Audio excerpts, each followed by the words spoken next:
Sony Xperia XZ3, I said this is one of the most overlooked phones, and today we are comparing the camera to one of the most recognizable ones. This is the Samsung Galaxy Note 9 camera versus the Sony Xperia XZ3. So, straight from the get-go, there's a pretty big difference between the two, and I'm gonna be a bit technical because of it. So, the Sony Xperia XZ3 features a single camera with a 19 megapixel sensor and a 2.0 aperture, and it has a 25mm lens. With the Samsung Galaxy Note 9 though, we get a dual camera setup, with the main lens being a 12 megapixel sensor with a 1.5 to 2.4 variable aperture and a 26mm lens, and the second camera a 12 megapixel sensor with a 2.4 aperture, and it is a 52mm lens, which basically means a 2x zoom. But let's quickly compare the sensors themselves. The Samsung Galaxy Note 9 has a 1/2.55 inch sensor, and because of the lower megapixel count, it has a 1.4 micron pixel. Where the Sony Xperia XZ3 has a slightly larger sensor, with it being 1/2.3 inch sensor, but because of the higher megapixel count, having a 1.22 micron pixel. Now this matters for instance in low light shots. The bigger the sensor, the more light can be captured, and the same goes for the aperture of course. But if the megapixel count is higher, the sensor needs to be bigger to compensate for that. That means because of the lower megapixel count per pixel for the Samsung Galaxy Note 9, in terms of hardware, it will perform better in low light, and that is without mentioning the aperture itself.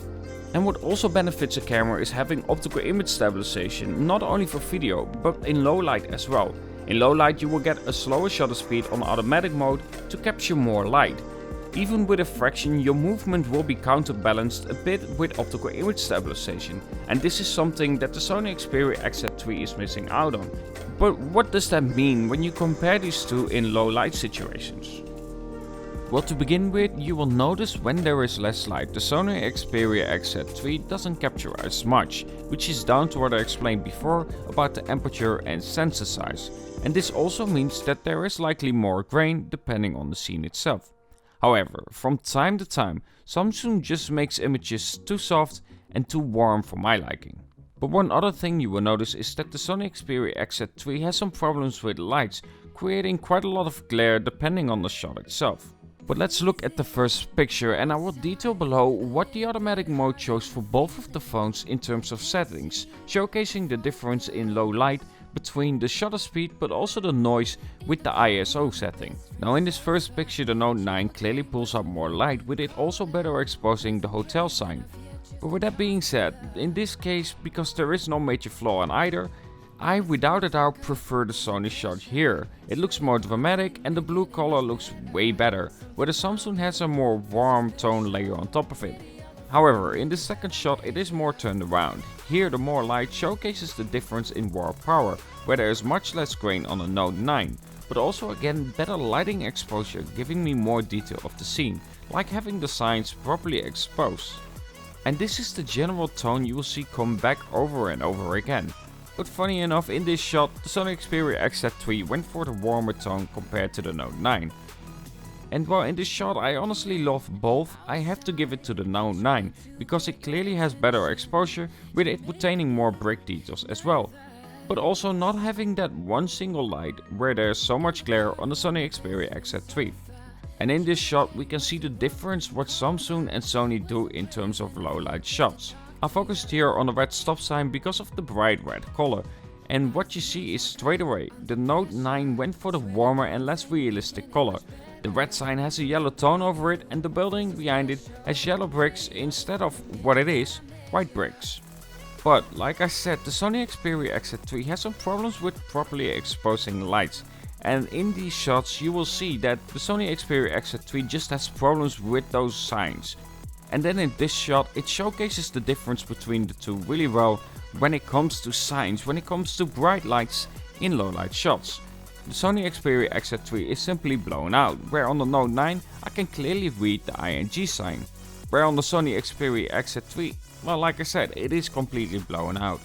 But it does produce a bit brighter image at the bottom section. And that is the same for this shot as well.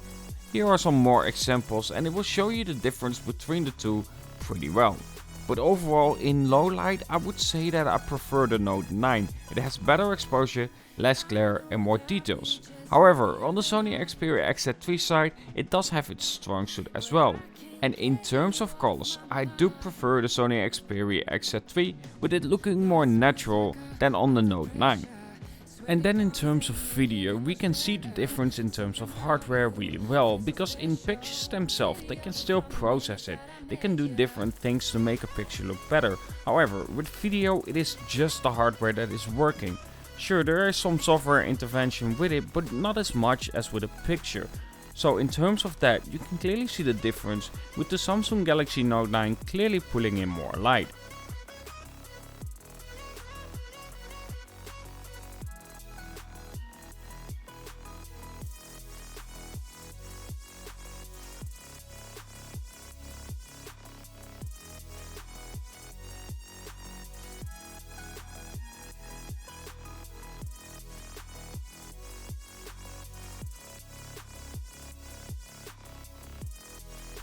Anyway, what do you think about this comparison? Who do you think won in low light shots?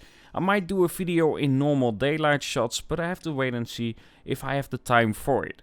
Let me know in the comments below if you are interested in this. Also, be sure to subscribe if you like my content and of course, leave a like.